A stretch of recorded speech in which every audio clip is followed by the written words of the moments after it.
Silicon city ಬೆಂಗಳೂರಿನ ಕೋರಮಂಗಲದ ನಡು ರಸ್ತೆಯಲ್ಲಿ ಹೈ ಡ್ರಾಮಾವೊಂದು ನಡೆದಿದೆ. ಯುವಕನೊಬ್ಬ ತಮಗೆ ಕಿರಿಕಿರಿ ನೀಡಿದ್ದಾನೆ ಅಂತ ಆರೋಪಿಸಿ ಇಬ್ಬರು ಯುವತಿಯರು ಆತನಿಗೆ ನಡು ರಸ್ತೆಯಲ್ಲಿಗೆ ಪೊಲೀಸರೆದುರೇ ಮನ ಬಂದಂತೆ ಹೊಡೆದಿದ್ದಾರೆ.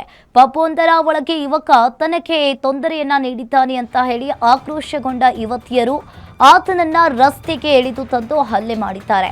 ಸ್ಥಳದಲ್ಲಿದ್ದ ಪೊಲೀಸರು ಯುವತಿಯರನ್ನ ತಡೆಯಲು ಪ್ರಯತ್ನಿಸಿ ಹೊಡೆಯಬೇಡಿ, ಠಾಣೆಗೆ ಬಂದು ದೂರು ನೀಡಿ ಅಂತ ಎಷ್ಟೇ ಮನವಿ ಮಾಡಿದ್ರೂ ಕೂಡ ಕೇಳದ ಯುವತಿಯರು ಪೊಲೀಸರ ಎದುರಲ್ಲೇ ಯುವಕನಿಗೆ ಹೊಡೆದಿದ್ದಾರೆ.